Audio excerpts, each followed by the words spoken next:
Happy International Women's Day! Yay! Today's a great day to celebrate women, but I want to preface by we should be celebrating women every day. I know at World Encounter we do. I am the CEO of World Encounter. I live in St. Paul with my husband Rob and my 2-year-old son Leo.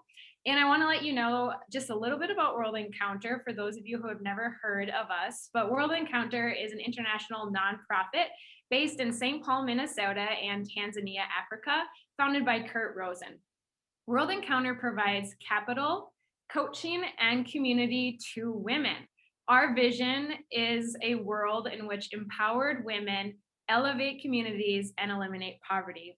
One of our largest programs that you'll hear me talk about more today is our microloan and mentoring program located in over 14 villages across rural Tanzania. So currently we have 700 women entrepreneurs running businesses and receiving microloans in rural Tanzania, the Singida region specifically, for any of you who are familiar with Tanzania.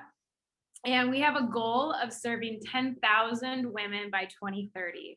And so we are just so excited to be here to bridge the connection of women and mothers globally. Today is International Women's Day, and World Encounter serves as a connection piece for women entrepreneurs like Anahita and Lisa to women working in Tanzania. We have so many similar excitements and joys in our life, and also face some of the same barriers as well. And we are gonna dive into it. So I'm so excited to be joined by Anahita Champion and Lisa Harris as we dive into the third session of our International Women's Day Summit. We're going to discuss the stories we tell, how having a diverse dialogue is key to thriving as moms and bosses. And hopefully we have a few minutes to engage as an audience today so you can ask us our questions or we can hear from you. So happy International Women's Day, Anahita and Lisa. Happy International. Happy. It's like a birthday. It's like a holiday. It is. I feel like I should go get cake after this, or maybe a margarita, or both. Okay, I'll do both. Yay, us, right? Yay. So we have talked that the three of us are all storytellers. So our hardest thing is going to be keeping it in with the hour today, but I will hold us accountable to that. And we also know as storytellers, all stories have a beginning, a middle, and end. So I would like to start by having you tell us about how you started your business and what brought you to the point where you are ready to launch it. Lisa, would you go first, please? Absolutely. Well, happy International Women's Day to all you ladies out there. I am so excited to share this hour with you. So for those who don't know me, I'm Lisa Harris, like Emily mentioned, and I am an author, a speaker, a storyteller, and a narrative coach for my own company called Lisa Harris and Company. And we focus on connecting, guiding, and transforming women's lives through storytelling. So as a coach, I help women go through their lives, unravel their stories, and really find a deeper connection and help them share it. So that's what I do, but it started somewhere, like Emily said. So back in 2015, I left corporate America. I had spent over almost 20 years in retail business development and retail buying. And I was at a time in my life where I was really looking inward and embarking on my own personal healing and growth journey. And I stepped away from corporate to publish my first book. And it's a poetry book for women. And it's right behind me. She's right there, Unveiled Beauty.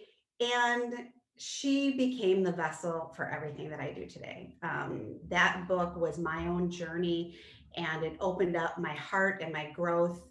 And through my words and my poetry, I was able to connect with women. And almost immediately, I started a storytelling event series, because as I started reading poems and doing book signings, I really wanted women to be able to share their stories.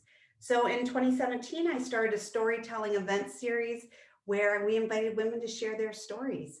And since then, I've been coaching women, helping them unravel, unfold, and really step into their power through their stories. So that's the work that I do today, and I love it. And I'm just so excited to be here with the two of you to celebrate International Women's Day and our stories. Yeah, I shared this morning at one of our 9 a.m. session that I was a reporter. I have a degree in broadcast journalism and psychology, but I was in that arena for a short time. But in there, I learned the value of a story, but even more so the value of the right person hearing the right story and how action can happen as a result of that. And so, Anahita, why don't you share with us your story? Happy International Women's Day. I was giggling inside because there's a beginning, middle, and hopefully there is no end anytime soon. But a dot, dot, dot. I'm Anahita Champion, and I am a proud current St. Paul resident. So I love that HQ for a World Encounter is probably in my backyard, and I just haven't been to the office yet. But a little bit about my background is I am a Iranian American. I was born in Iran. I moved here at the age of 2 years old. So I'm a first generation immigrant. And seeing all the different levels of entrepreneurship in my upbringing, but not quite realizing what that meant until, I kind of stepped into my career world. Didn't have much of an appreciation for it. So looking back now, I realize it's probably where I'm rooted, is clearly the cultural side of it, but also the entrepreneur spirit's in my blood. And so naturally, in high school as a cheerleader, I would always kind of fall into a leadership role, whether that was coming up to practices, whether that was ramping up the team before the state championship that we got to go and perform at on, public television, all the way through college as the president of the Persian Student Organization at the University of Minnesota. Through my, corporate stint, I had 4 or 5 years in corporate world. Can't even add them up right now. Before I left that in 2014 and then started full-time entrepreneurship. The essence of what I have been doing all along has been connecting with and cheering on my fellow gals. As I had a conversation with my 5-year-old today, I said, this day is just one of 365 days we cheer each other on, through kindness, through open-mindedness, and then through courage. So my journey, I guess, started just kind of observing my surroundings. But then as a business itself, I've had quite a bit of a passion for the spotlight. So through cheerleading and through that Persian student organization, through local activity as an on-air host and media personality, I just love telling stories. I love energizing an audience. I like bringing my personality to life. I don't like taking myself too seriously. So with that, I like to encourage the women and the Black, Indigenous, and POC communities that I elevate and support to have fun with the messages that they're trying to put out there, whether that's nonprofits, fundraisers, or a business owner. So I take all of my passion, all of my skills, and all of, my spurts of me, and I pour it into the Twin Cities Mom Squad. So while it says Twin Cities now, we're a hub led by a community of diverse women from multiple backgrounds and walks of life that cheer each other on personally and professionally. So that may mean texting a girlfriend going through a hard time or consulting a friend through her PR needs, which is actually how Lisa and I met. So it's kind of funny how things just come full circle. But the Twin Cities Mom Squad literally comes from my cheerleading squad days. And now I focus a lot on public relations and business consulting with women and our BIPOC communities. Well, I will tell you both that you make me feel like I'm drinking 10 cups of coffee, because you do bring such an energy and an excitement within the work you do. And I instantly, when I met both of you, I almost just have this like instant connection and just can feel that energy and that like vibe that you're pouring out, that you truly are women who are working every day to inspire and empower other women. So thank you for that. I want to jump into some statistics. So 40% of US businesses are women owned, and 64% of new women owned businesses were started by women of color last year. Something that has been important for both of you is creating inclusive spaces that honor and recognize and amplify diversity. Creating spaces for women to share stories and thrive is also a key feature of World Encounters microloan program. We didn't create the very first microloan program, so we got to listen to the stories of what made some good and some not so good. And we really learned that if capital was paired with support, with a sisterhood, along with the practical coachings of what needs to happen when you start a business, from accounting to making your farmers market stand look better than your competitors, all of those logistics, when those things are paired together, the capital, the coaching, and community, that's where the magic happens. That's where women and communities thrive. And so whenever a woman wants to start our microloan program, it's a requirement that they become part of a success circle of 10 women who choose to meet monthly for 3 years. And I can say that it's working because World Encounter has 100% repayment on all of the microloans.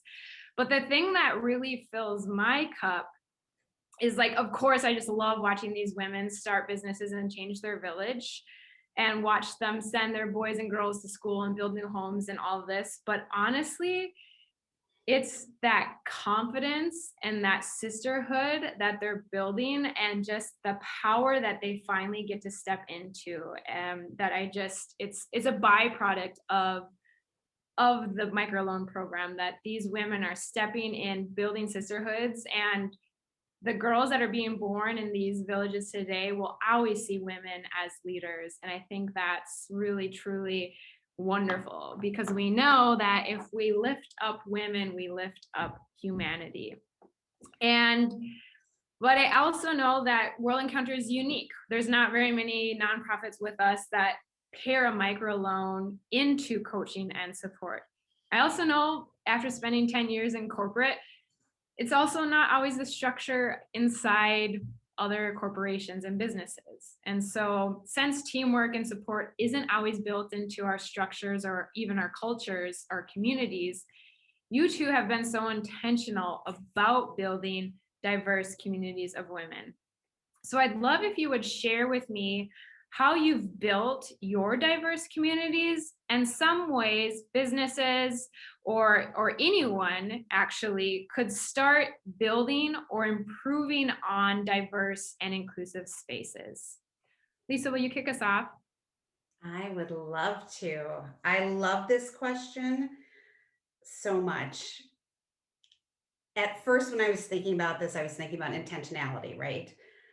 But the reality is, I did not have a choice. I am a multiracial woman living here in the United States. My mother was an immigrant from the Philippines. My father is Caucasian with Native American roots, and I grew up in a small, predominantly white town in the Midwest. I am all of the things, all of the different races, all the different experiences, social class. I'm a mixture of all these beautiful aspects of humanity and living in this country. And I did not have a choice. I had to create a space where anyone who looked like me or didn't look like me felt included and belonging. So just to start off with that, since the inception of everything that I've done, from creating my book to models and fashion shows I've produced, to women sharing their stories on stage, to brand ambassadors and team members and volunteers who have been a part of Lisa Harrison Company since its inception, we have been 30 to 40% women of color or non-white women. And that is a number that I'm very proud of, a number that takes a lot of work, a lot of intentional outreach, and is important to me. And I think that's one thing that I'll touch on in a minute But one of the big things that I think helped me to reach out to other women was to reach out to different communities that I wasn't as familiar with, and to start beginning connecting with trusted influencers and leaders in those organizations, and invite them to be volunteers or brand ambassadors. And I did that early on within the first year of my organization. And because of that, we have a huge following of loyal women that are just from different parts within the Twin Cities right now. And now, since online, we're definitely expanding outward. But it's really about bringing those influencers, those trusted leaders into your organization, and having roles and being really invested in the work that you do. And I think that's the biggest thing that's helped me here with my business. I would say in other organizations, the biggest advice or tip that I would suggest is, just like Emily said, it's having it embedded in your leadership. We can talk day in and day out about diversity and diversity numbers and recruiting and bringing people on board. But until the leadership team truly believes a human case for diversity and a business case combined together, that's not going to happen. So first and foremost, I would encourage leadership teams to invite women of color, non-white women, diversity and inclusion educated leaders to come into their organization. Do a small workshop. It doesn't matter if you're a small business or you're a large Fortune 500 company. If you have to start small, but start somewhere. A workshop's a great way. You can bring somebody on board who can talk about the business case and the human case. And that's what I would really recommend for businesses, is to educate and to have our leaders really behind those diversity strategies. I love that. I love what you just said. If you have to start small, just start somewhere. And that is exactly what building community is. I've moved a few times in my life, 14 times, not counting, but I've been used to being like the new girl, right? Not when I was a child, but as an adult. And I know sometimes I've walked into communities where I'm like, no one's being my friend. And then kind of having that aha moment of like, I have to make the first moves. I have to invite the person to coffee. I have to say hello. And that's really when it happens. Like, it just takes that one person reaching out, and just like inviting you to this event, it takes me like inviting you. And then usually, good things happen as a result of that. So thank you, Lisa. Yeah. One thing I was thinking too, as you were chatting, was just the idea of like, what can people do today? And this was one tip I was going to suggest on social media. Today, if you're in a big organization or even a smaller business, call on your woman first. I mean, you're in a big board meeting, call on Anahita first, just make that physical move. And that's just like one thing you can do, because I think we naturally, a lot of organizations probably call on our senior people or the men in the organization. So I challenge you just today, if you don't typically do that, maybe that's your way of starting. Yeah, I like that. I really do. Anahita, why don't you share with us how you've been intentional about building your mom squad? So much of what Lisa said, copy, paste, and ... She and I have had this conversation for so long, and I'm so delighted that we're all here to share what's on our minds and heart. I will say, I'll give Lisa a little extra credit. She has built her brand ambassador program so beautifully. Strategically, I know we've had some conversations, and then aesthetically, what the audience sees are sometimes two different things. But being someone that I've seen both sides of it, I appreciate so much of her intentionality. And there's a phrase that she and I have used for quite a few years, and it's actively pursuing. I've kind of taken some of the mold that she has already built. Our sisters before us, we're not that far apart in age, but I will copy paste some of her ideas. And I had an internship program when I had my PR business many years ago. And I had 11 interns over the course of 3 years, 3 at a time, some for 6 months, some for 9, some for however long they wanted to stay. And I was so intentional with, where I looked for the applications, who I welcomed to interview, men, women. There was this particular age bracket, of course, that I was seeking college students for. LGBTQ, non-binary. I mean, I was very intentional, as Lisa said earlier, to actively pursue my interns of diverse backgrounds. I also wanted to make sure that their home, I didn't know their home life, but through getting to know each other and just making sure it was a good fit, we shared each other's stories, we exchanged conversation and skill set and where we can bridge the gaps and help each other. So when I fast forwarded that template that I had created and blended it in with what Lisa had with her brand ambassadorship, I realized I didn't lose sight, but I kind of, things got blurry for me. I kind of, mom life happened and all sorts of priorities shifted, but I had to kind of fall back on those 2 examples. So when I wanted to create my squad, which to be honest is a rebrand, I had this whole business, I rebranded it back in the fall, and this mom squad is the brand ambassadors that I also had, very similar to how Lisa was formatting her program. And I realized I want actual ethnic and cultural representation to be as different as possible. Now, actively pursuing that is one big action. I can't quite control who applies. I can seek people, I can send them a message, I can text them, but I've realized there's been missing pieces to the puzzle that I'm still searching for. I'm still going to make sure that if I have a 1,000-piece puzzle and one of the pieces is missing, I'm still going to look for that one piece of the puzzle. And that's metaphoric, but tangible example is I want more diverse representation on a cultural standpoint.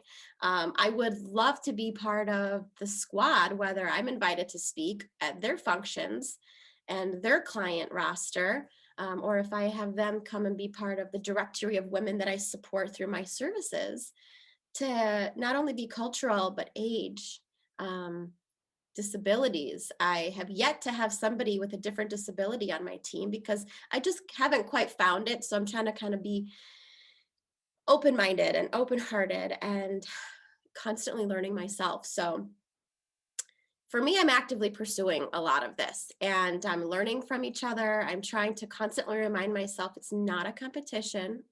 We're here to lift each other up with community.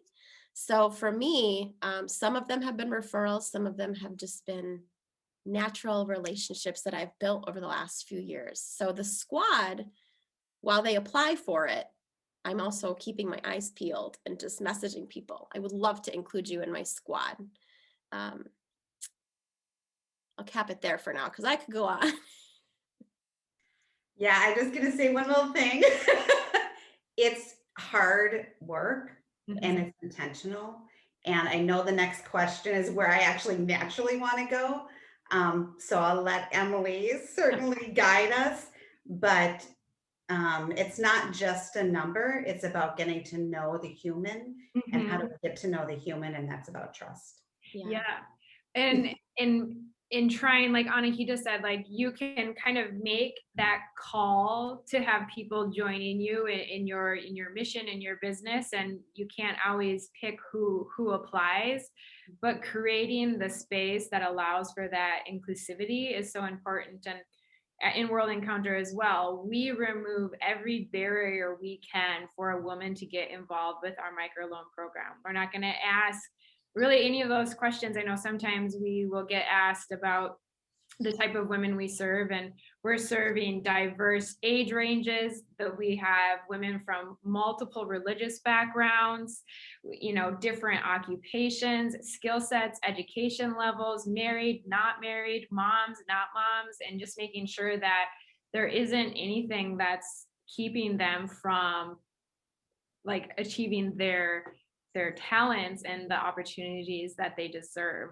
And I will say that's one thing that I'm continuing to challenge myself on. While the brand is Mom Squad, because that is my natural connection with moms, that came out of me feeling very isolated when I did become a mom. But that actually goes back to my childhood. I was one of a handful, maybe a dozen at best, minorities in a very affluent Caucasian-based school.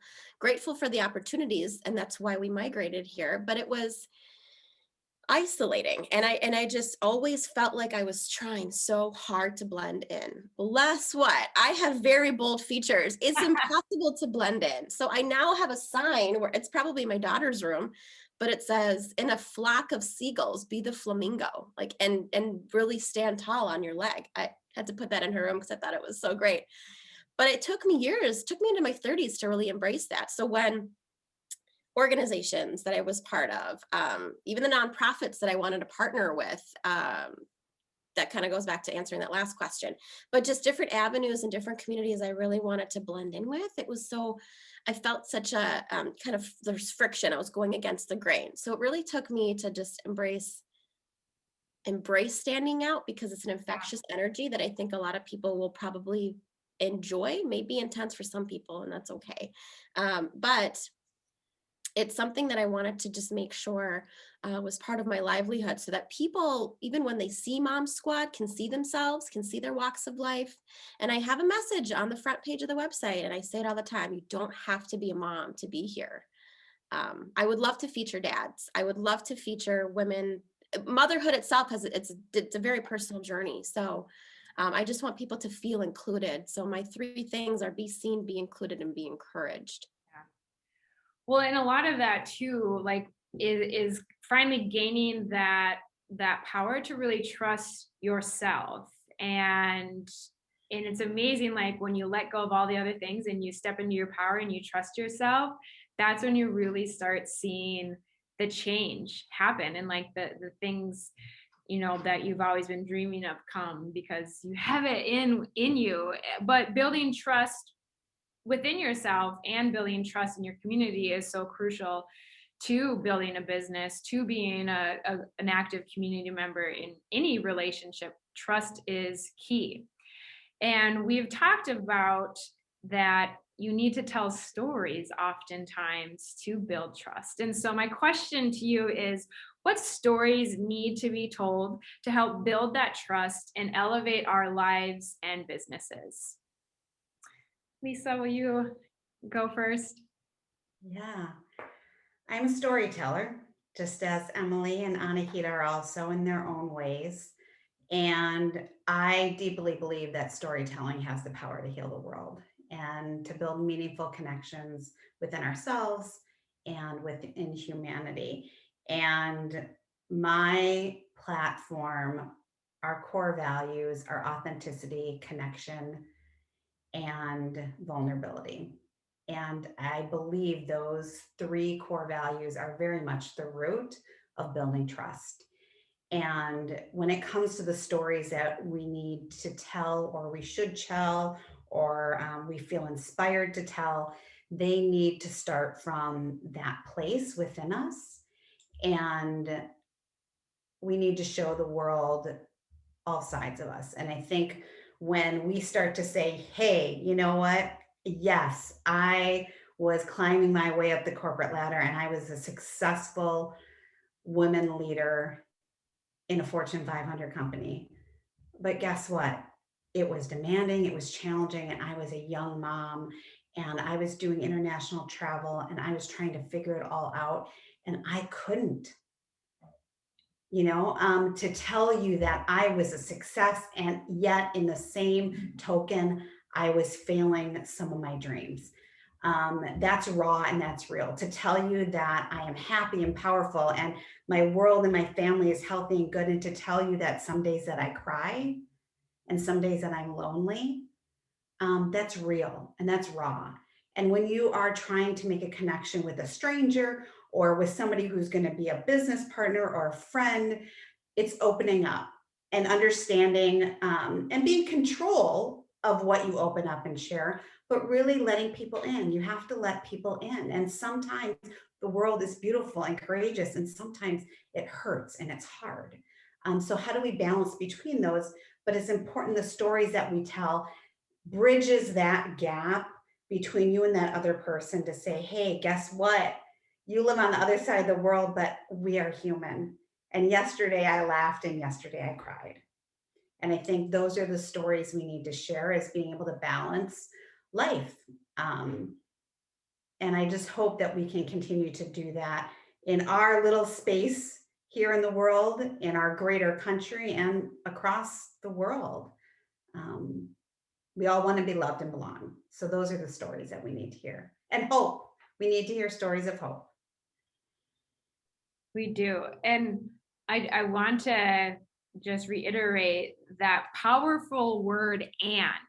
I think it's just taken for granted so often, or misplaced. And I attended a leadership conference once where they said, anytime you want to insert a but into the conversation, replace it with and all of a sudden possibilities are there. It's like, I can love my child and want some time for myself. I can be happy and sad in the same day. You know, it's so powerful to share those ands, and there's a lot of power in that. So thank you, Lisa. How about you, Anahita? That's such a perfect segue. Thinking about this, there's a lot to say. I feel like women are damned if they are honest and come off strong with their voice. It may come off aggressive, and we're damned if we are too vulnerable.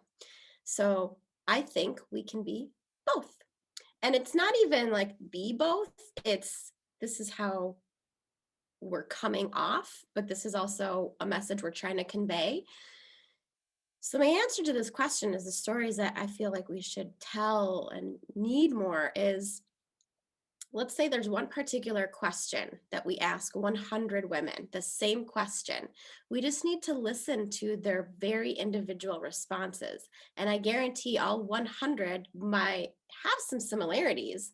There's going to be different levels of joy, trauma, years, layers, generations of just ways of life, different experiences. They're interracial couple households, or single parent households, or their multiracial children, or their abilities and disabilities will all look different. So I feel like we just need to listen to more women without, and I am so guilty of this, not having something to always piggyback on. But as a storyteller, as someone that loves to talk, I feel like my natural way of showing comfort and acknowledgement is to also find relatability. So I always piggyback by saying, oh, me too, I get it. But I've really been challenging myself to say, thank you for sharing. I hear you. And if I don't know what else to say, I'll just repeat those two things. But I think it's more of listening, and truly listening to all the the diversity, there's always similarity, but the differences in how we each respond and answer to something in particular, and then leave it at that, not come off with any judgment. Judgment is a tricky thing, right? There's good judgment where it's going to inspire you, and then there's negative judgment where we come off in very harsh and harmful ways, the ways we think, the way we criticize. That's not beneficial. So it's truly listening to differences, but taking that information as, could be hopeful, it could be a learning lesson, it could be inspirational, but really I find it to be very, what does Aretha Franklin say? RESPCT. Find out what it means to that person. It was kind of a good singing voice, but I find it as an act of respect too, to truly listen and acknowledge that person, and take their story and their experience to heart. It's not our story to tell down the road, but we can say in our back of my mind, oh, I can now recall a time where I heard someone's story and I'm more sensitive to it. I'm more aware of it. and kind of correct our biases that might fall in between. I could go on. Well, when you're talking about just like truly listening and the power that that can have on the storyteller, it got me thinking about my experience where I interviewed 30 of World Encounters microloan participants. And, you know, now these women share their stories and their businesses with their 10-person cohorts and they get business coaching. But there's a difference in being invited to share your story to someone who's new to you. I was new to these women and I wasn't there. I had like no intentions. I truly just wanted to hear their story. I wanted to hear what their life was like, what they've done, what are their joys, what are their pains. And I got to dive really deep into hearing and just listening to 30 different women's stories across rural Tanzania. And then I would always start by just like listening to them, asking questions, and then we would do a photo shoot and a video shoot. And I remember my first shoot after the interview, going in to take photographs and really just watching the woman who I met 30 minutes ago transform into this woman who had just like her essence was shining. She was powerful. She was excited. The photographs, you have to go to our website to see them. They're just amazing and powerful. And it really just captured the beauty and power of these women who are, trailblazing the villages that they live in. And it was kind of that aha moment for me of how just by listening and caring enough to hear their story and wanting to take their photograph, it was the first time someone had actually listened to them just to want to hear their story. And it was, I just didn't know that I was going to be part of like giving women some more power or just back their power or claiming it. And it was a really changing moment for me just to see that. And that's one thing that you two are doing as well is making spaces for women to be heard so they can share their stories. And one thing I want to acknowledge is that like all of the listening or the storytelling, like this is constant work. We're never done working and learning. And we have to commit to lifelong learning. And I think one thing we've learned this year too is we have a lot of things we need to unlearn, whether that's about our own childhood or society, and that we need to acknowledge those things too. But we do need to put ourselves kind of going back into like trust, storytelling, intentionality. You have to seek to hear different points of view. I couldn't hear the points of view of 30 Tanzanian women without intentionally seeking the opportunity to do that and to go to Tanzania and be open to hearing how they live, what's their life like. And so you guys are having an event later this week, right? So pandemic has made me horrible with, I don't even ever know what day it is, but I'm excited to hear more about your current collaboration, Life in Our Skin. You have an upcoming event on March 11th, and I want to learn more about what Life in Our Skin is and why you created it and how we can attend. So Anahita, will you start? Thank you. Thank you. It is on Thursday at 7 p.m. Central Standard Time. We'll just, give you all the details later.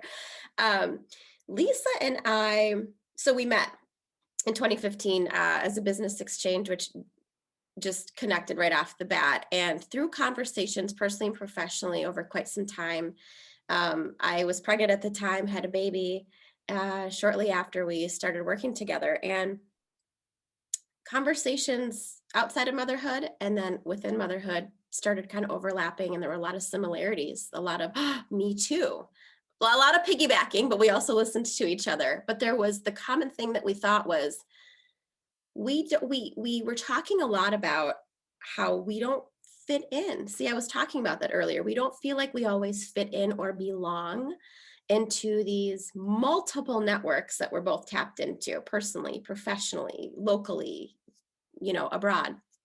And We started this series just in 2020, but we've had this conversation for the better half of 5.5 years, I think, called Life in Our Skin. So we want to welcome women from all, and I mean all, and this is where the actively pursuing comes in. It's hard work for us. We want women from all walks of life to not only be seen and visible on how we may be promoting something, but also hear their stories. And again, that kind of goes back to the example of we'll ask a question, and then every attendee that we may welcome, whether if it's, on a conversation or in a Zoom event, we'll answer it differently.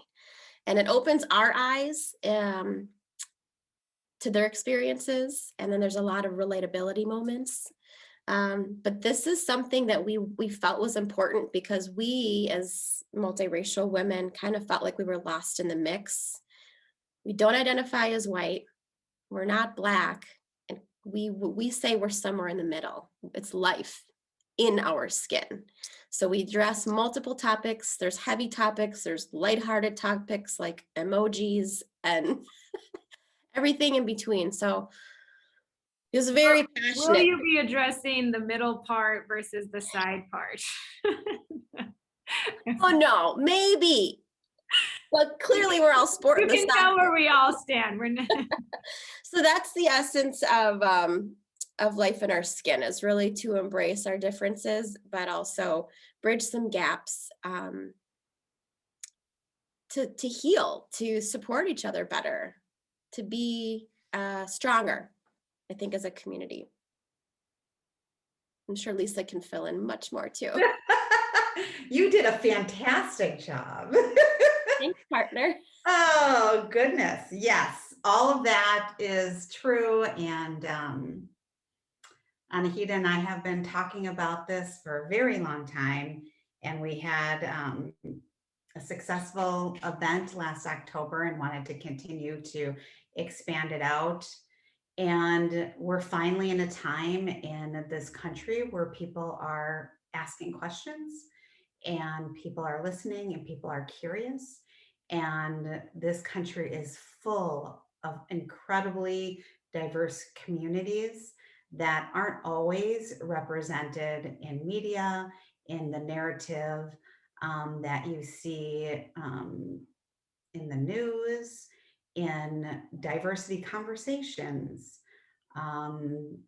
There's a large group of women specifically, which is what we're addressing, that find themselves in the middle and are looking very, very intently to belong and to be understood, because their pathway to their success, their pathway to this country are all very, very different. And but we also want to make sure that in this time together that we are able to honor and respect our Black sisters and our white sisters who also are on their own journeys, because that is what we truly discovered in our last event. Is it is so individual, the experiences women are having, whether they're white, Black, or again somewhere in the middle. And so we're opening those conversations and giving a place for those women to belong. It's still a very complex group. And we're excited about it, really excited about it. Well, thank you for sharing that, and also for making the space for that conversation, because we do need leaders like you who are building the space for these conversations to be had. Would one of you or both of you put the link to Life in Our Skin in the chat box so people can go to that site and learn more and get registered? With the last 15 minutes, we would like to take questions from our audience. You can ask any questions you might have to the three of us. We'll do our best to answer them. So I think there's a Q&A box, or you can just hop in the chat box if you have some questions for Anahita, Lisa, or myself, or if you have questions about our businesses, or if you have questions about World Encounter. But while you're thinking of a question or taking the time to type it, I have some rapid fire questions for the two of you. So Lisa and Anahita already know that one of my female, just a woman that I really admire is Brene Brown. And she has a podcast called Unlocking Us. And she always asks her guests these rapid fire questions. And so I would love to play this with you two. This isn't a Brene Brown question, but it's International Women's Day, so I have to ask it. Name a woman who has inspired you. And this is rapid fire. We'll just go Anahita, Lisa for every question. Lucille Ball. I think a lot of people might be surprised to hear that. I started watching her when I was, a young girl. I had chicken pox. I needed something to distract me. And my mom found it. I was like, a black and white show, fell in love with it, obsessed. I mean, she inspired so much of the things that I did as a young girl, but she's born she was in entertainment. She went through many hardships. She was an interracial couple. She is hysterical. So she inspired me a lot. I love it. Oh, Lisa, I think you're muted. Sorry, rapid fire. Okay, so I'm just gonna go with my girl, Jennifer Lopez. There you go. Okay, fill in the blank. Vulnerability is courage. Brave. Love it. Okay, well, this is great for the second question, or the third. You are called to be very brave, but your fear is real. You can feel it in the back of your throat. What's the very first thing you do? Oh my gosh, self-pep talk. Like, okay, you're contemplating it. You know you want to. Yeah, you're making all these excuses. Oh, just do it. It's kind of what happens every single day. I get that. I would say brave, or not brave. That was the last question. I would say breathe. Good Lord, Yeah. I need to breathe. Yes, Yeah. breathe. Yeah, that's great. I like that. Breathe and pep talk. That sounds good. I was doing those things last night and this morning. What is something people often get wrong about you? Oh gosh, my age. I think I look a lot younger than I come off. I think I look younger than I am, and this is a good thing, I think, as we're aging. But the problem, the caveat is that it discredits me. So it's caused a lot of internal havoc, but probably my age. I mean, we could play that game, but I'll just stick with that and my eye cream. Everyone guess Anahita's age in the chat box. No. Don't Google me yet either. Okay, Lisa, how about you? What's something people often get wrong about you? It happened here today, actually. I am a storyteller, but I'm not an extrovert. Oh, yeah, that would be like people's perceptions. Yep. Last TV show you binged and loved? Oh my gosh. Well, I finished a lot since I binged this a couple weeks ago, but Money Heist I am just starving for season 5. It's probably one of the best, in my opinion, shows I have ever watched. And I'm probably hyping it up for a lot of people, but it was all in Spanish, and it was like zeroed me in. So I had to read the subtitles, but the plot and the storyline was like, whoa. Money Heist. I'm writing it down, so when I need a show to binge, I can go. Money Heist, and then Ginny and Georgia. I just watched that in 2 days. Ginny and Georgia. Yeah, you told me that one. I don't know if it's the last one, but it was a serious binge moment. Was Greenleaf? Is that what it was called? Greenleaf. I love that show. I couldn't stop. I was up till like 2 a.m. Like it kept going, and yeah, that was rough. I had to like get through it all like now, but I did do Bridgerton. You did do Bridgerton? Yeah. Yeah, me too. Yeah. Staying in that same lane, favorite movie? Easy for me. My absolute favorite movie of all time, besides Aladdin, is Weekend at Bernie's. Yeah, exactly. I have Weekend at Bernie's 1 and 2 on VHS, and I still have a VCR. my gosh, that's a good one. I was actually going to say that this question is hard for me. We were talking about Yeah. this. This question actually is hard for me, but I would say Dirty Dancing. Oh, I grew up watching, like my mom had like 5 cassette tapes that were labeled, or a VHS that were labeled like mom's movies. And that's like, it was like Risky Business, Dirty Dancing. Like, so it was totally love it. Love Yes. it. Yeah. A concert that you'll never forget. I mean, I grew up in the early 90s, so the boy bands were making a hit.